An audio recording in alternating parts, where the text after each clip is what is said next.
Hello, everyone. This is Tom Fox back for another episode. I'm absolutely thrilled today to have with me Taylor Krull. Taylor is the executive director of the Mason County Chamber of Commerce. Taylor, first of all, welcome to the podcast. Thank you for having me. So, for people who might not be in the Texas Hill Country, tell us where Mason County is located. Mason County is actually about just over an hour north of Kerrville. So on 783. So, did you come through Harper? I did. Great. Yeah. You can also go through Fredericksburg if you want to. The drive from Mason to Harper I live on the Harper Road, so it's a beautiful drive. It is. Yes, definitely. There's a lot of curves, sharp curves. Could you start with your professional background? Yeah, I have always been an administrator. I've done different types of administrating for about 14 years. And in the last year, I have taken the position as the executive director of the chamber.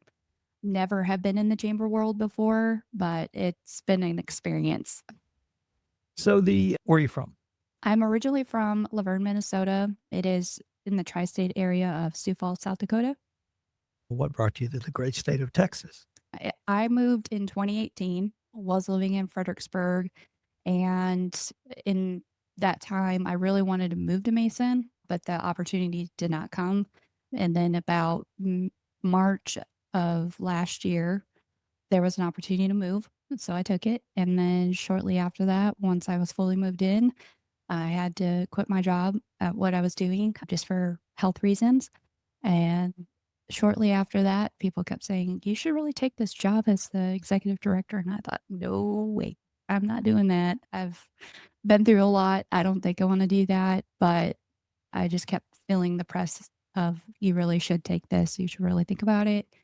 In July of last year, I ended up accepting the job and things just started moving in the right direction.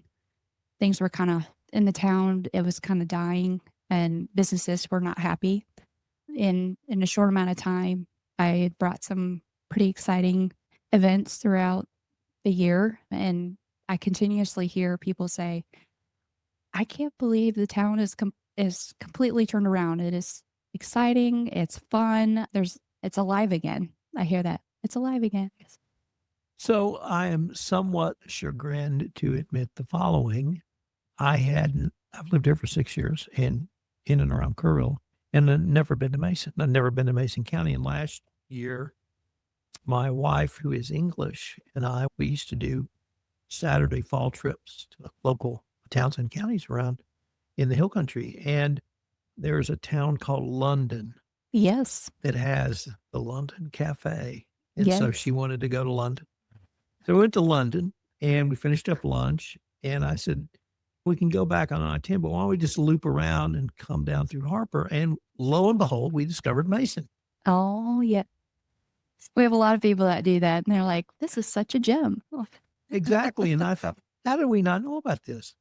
And so there's I think 10,000 square foot kind of antique stuff place on the outskirts run by a multi-generational Aggie who's very proud of that. And then we drove into town square because we'd asked what's the best place to get a piece of pie. So did they tell you Willow Creek? They did. And then we said, and I'm a lawyer, so I'm always interested in courthouse squares. I'm like, this is incredible. Yes. This has the courthouse square of courthouse squares. First of all, the courthouse is gorgeous, but then all of the antiques and other businesses along and on Courthouse Square. And just looking at Courthouse Square, it's a Saturday afternoon, 3/4 of the places were open. And not to say the others were closed down, except they weren't commercial operations. They were law firms or law practices or something like that wouldn't be open. And I thought, this is incredible. How come I didn't know about this? And then the drive home was equally great because we took that road you referenced. Tell us a little bit about Mason and what, other than the absolutely fabulous pie they have at that cafe, why should someone come to Mason? There's a lot of reasons. I've just always been an advocate for Mason. I think it is a great place to stay, to be around people that are there. I continuously hear people that visit is the people are so nice. They're so nice. And you do get that. We at the chamber too, I have an assistant, her name's Arisa. We're constantly making sure our volunteers too is constantly making sure people are welcomed. They feel welcomed. And the first thing is we greet them, help them whatever they're needing. The cool thing is we are really rich for our history. And I don't know if you know about Fort Mason, I want to but hear about it. yes, Fort Mason is on top of the hill, Post Hill, and it overlooks Mason County and the courthouse, like the square itself. So that was Robert Lee E's last post before he went back to DC. And so you can actually go through it and do a self tour. Our courthouse, let alone, I don't know if you knew this, but in 21, I believe, it was burned down in February of that year due to arsonists.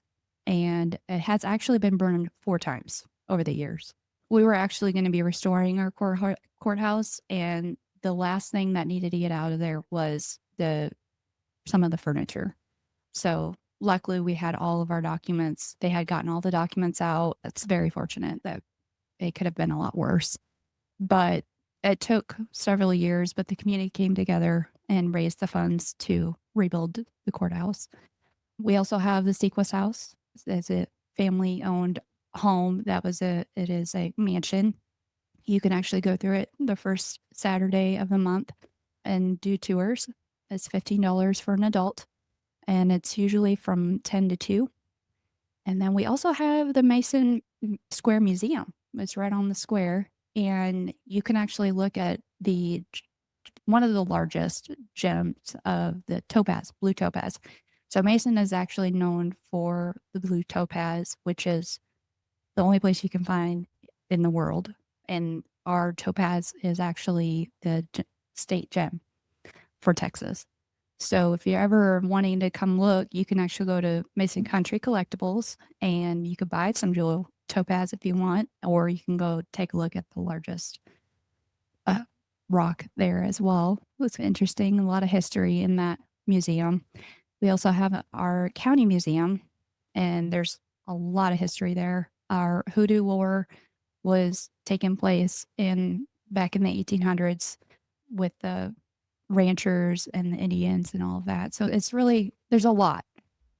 I couldn't unpack it in a short amount of time for us to talk today, but yeah, What's the primary economic driver of Mason County? Is it agriculture? it is aquaculture. And is it farming, ranching, or combination? It's actually a combination. There's a lot of custom farming, but mostly a lot of ranching. So tell us about some of the events you've been able to either develop or bring a new event or build on prior events or festivals that you have in Mason or Mason County. Yeah, we have a lot of things going on actually from starting next Tuesday, leading throughout the fall. But one of the things I had brought to Mason for our members was to do a joint mixer with surrounding counties. I've made sure to make a relationship with our with the other executive directors in the county and the region. I know a lot of small towns are just being eaten up by bigger corporations and losing their charm. And my heart is that it doesn't happen in our region, in our area. If we can help it, let's keep it local as much as possible. And people say that when they come through Mason, they say, this is like the true Texas town that I've been wanting to see and experience, which is great to hear. You want that for the locals to know that they're getting what they wanted to be. As a business owner, they're actually making it happen. So, what are some of the festivals you have coming up, at least in the fall of this year? So we've got our Wild Game Dinner. It's our annual fundraiser for the chamber. That is November 14th. That is one of our largest events. We get hunters from all over to come to our event. We also have our Light Up Our Town, which is November 28th. It's a Saturday after Thanksgiving. So last year I brought a lighted Christmas parade. They've never had a lighted Christmas parade up until last year.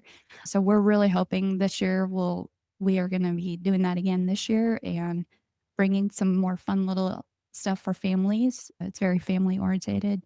So yeah, we just finished Roundup in July. It was July 11th, I think. And we had the largest turnout than people have said they've ever seen. One of the business owners said, this was probably the best Roundup they've had in over 25 years. So that was a really great praise to hear. One of the things that struck me and I moved from Houston, when I moved out to the hill country was the incredibly vibrant music scene. And literally from somebody with a guitar playing at a restaurant, and particularly in the summer, but now it's even more throughout the year. He'll hear somebody singing, and you have some professionals that come through. We get cover bands and that sort of thing, but it's really struck me up and down the hill country. Do you have sort of that sort of vibrancy in Mason as well? We are actually started having that in the last, I would say, 4 or 5 years. I've noticed a trend of more music, live music opportunities. One of them out at Castell General Store, they always are having some kind of festival out there or an opportunity to have a large band. We also have there's some other wineries in the county that always has music almost every weekend. They'll bring in local artists and they'll play for a few hours. So you can drink wine and listen to music. It's a wonderful thing, especially in the county. Like being in the country and just enjoying your surroundings and drinking a glass of wine that's local. That's it's wonderful. We also have a uh, business that just in the last few years really evolved their backyard courthouse or courtyard area. They built a stage and there's awnings so you can really enjoy the patio. And there's about 4 businesses in this building. And that is on Spring Street Collective, is what they call themselves as a one building. But they always have live comedy show. They may have karaoke. They'll do live music, have bands come in. So it's really fun. You mentioned the topaz. I did not know about Mason County and topaz till we drove through and literally saw outcroppings on the drive from London up to Mason. Other than the topaz, are there any other sort of artisan shops or maybe even some galleries for art? Could you tell us about that part of the art scene? Yeah, that is another really big thing in Mason. A lot of artists, sculptures, painters love to display their galleries. We have the Mason County Gallery. That is right on the square. You can actually buy a lot of their local artists.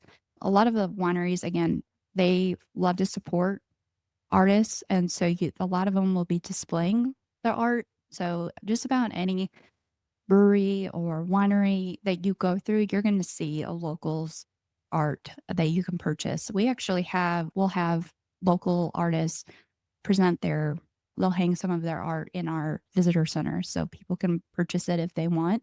We try to rotate that out when we can. So that's always good. It's definitely a talking piece when people come in. So, as I mentioned, my wife and I, we love to go to small towns and find a quirky place to eat. Are there any quirky places to eat in Mason that you There can recommend to an outsider? Yes, there's a few. So one of them is Crockett's on the Square. He's got a few things in there. He's got a few businesses under his roof, one being one of his gun stores. You can purchase firearm from him. You can purchase he's got a little speakeasy. He's got a bullet hole cafe in the front so you can get a cup of coffee or fresh pastries in the morning and then great steak in in the evening, late afternoon. So the reason why he calls it Bullet Hole Cafe is because it was one of the last spots where there was actual gunfight, and you could actually see the bullet hole through the one of the door frames that goes through, and you can see it where it hit the glass. So it's really interesting. And then also Spring Street Collective, Twisted Fork is a great place to eat. There is also a fresh real deal. They have fresh food, fresh fish, or any kind of. He usually goes to gets his stuff from the coast. So it's fresh every week and it's amazing. How about, I'm not going to ask you for your favorite chicken fried because that might be a conflict, but I will ask you, are there some places you could recommend for a really good or even a great chicken fried steak? Willow Creek is probably your best bet. Yep. Yeah, they're local, down home kind of food that you can get great chicken fried steak with your kind of dessert, whatever fresh pie that you want for that day. Let me change the focus just a little bit to the Chamber of Commerce itself and introduce the topic by once again having, after I moved out here, got a little bit involved in the Kerr County Chamber, or Kerrville Chamber, rather, and saw the impact the Chamber of Commerce can have with the community. Dictate to the community, very much work with the community. Could you say a few words about the importance of a chamber of commerce in a rural county or even a rural city? Yes, I think it's a very, very important to have a strong, strong working chamber. If your chamber has a good, strong pillar, your whole town's going to affect to that. And I've heard people say that in the chamber world that if your chamber is strong and working well, the rest of the town is going to be working well. And I've seen it with firsthand. And it's been really fun to see and experience and be a part of. I think some of these businesses that work out of their home, they have no way to really get the word out. They may have just moved to Mason. They just maybe just have maybe this is their part-time home and they're really wanting to move to Mason.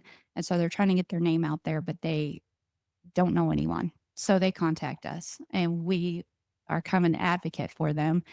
Word of mouth goes a long ways when it comes to small towns. And so I think if you're looking to be a member and you just moved to Mason or you're about to move to Mason or any small town, I think you need to reach out to your local chamber and have them help you advocate for you. Do you have you mentioned the annual fundraiser. Do you have so in Kerrville, we have they call it the Economic Summit, but it's to talk about business issues. Do you have any annual events for your members like that? We currently don't. I'm actually hoping that's actually down a goal of mine. I'd like to do a summit if that's a possibility. That might be down 3 or 4 years down the road, depending on how things lay out. But it is a big goal of mine actually to have something like that. I feel like it would be an advocate for not only for Mason, but the region. So I think having these joint mixers is a kind of a way to introduce like it's important to not only have your members of Mason that you're connecting, but the region so you can grow your network, grow business connections with others, grow your clientele. So So I lived in Houston for nearly 40 years the second time, and I wouldn't think twice about driving an hour to go somewhere. And I get in the hill country, I'm like, God, an hour, what? Is it that sort of mentality about connecting with other counties or other towns? I think everybody has it can kind of be that way, but at the same time, you live in Texas, you're gonna drive anywhere. It's just that mindset. Texas is big. You just know it's gonna be a while before you get to your destination. So is there anything you'd like to talk about that I haven't asked you about or any upcoming events you'd like to tell us about? Yeah, so we have a few mixers coming up. Like I said, we actually have our quarterly mixers actually next August 27th. So it's about 2 weeks from now. And then we have another one in early October. We also have lunch and learns that we do with the SBDC out of San Angelo. Those are learning for our members. They come in, they have lunch, they learn on a topic that we may bring to them. So this next Tuesday is actually going to be human resources 101. They'll come in, they'll talk about that topic, and you walk away with a lot more tools in your belt. So which is great. A lot of people have enjoyed it. We've done a lot of Canva 101, social media to help people learn more on how to advance their business on the social media side, and which I'm a big advocate of that because I feel like a lot of people are on social media these days. They're not reading the newspaper. They're not really reading magazines. So that's a good thing. We also have our ladies' night It's a quarterly event that we do that I started about, or actually it started in January. So we're working our year through. So that will be exciting. It's actually going to be, we started doing a theme. So this theme will be Dolly Parton night. So women from all over come and they get to shop at all the stores later in the evening, and they get to invest in special deals. We'll have raffles for larger prizes after it's all done. So they have these tickets. They put their first and last name and their phone number on the back of each ticket wherever they go, and the higher chance they win for the basket that we raffle off after all of it's done. So it's kind of fun, and it gets people out and about. We also have our fall garage sales that we do. We do it spring and fall. And not only that, but we also have the fall art and wine festival that go on at the same time. So there's a lot to do. You won't be bored. So near and dear to my heart, is there a podcast scene in Mason? No, No? not that I'm aware of. That's why I come to Kerrville to come talk with y'all. You need me to come up and do why every business needs a podcast lunch and learn. I love that idea. I think that's a great idea. Where can our listeners find out more about Mason County and the Mason County Chamber of Commerce? You can go to our website at masontx.org, and we have all of our local communities that are going on event-wise. We also are keeping up with any details for your business. If you want to be a member, about us, all that. History of Mason, we've got it all. So you just go to our website at masontx.org. You can also find us on social media on Facebook and Instagram, Chamber MTX. So we are constantly posting, making videos, trying to make people laugh. Taylor, this has just been a delightful visit. I wanted to thank you for coming all the way down to the big city of Kerrville, Texas. It was my pleasure. Podcast studio, and I hope we can continue this conversation. Yes, definitely. Thank you. Thanks.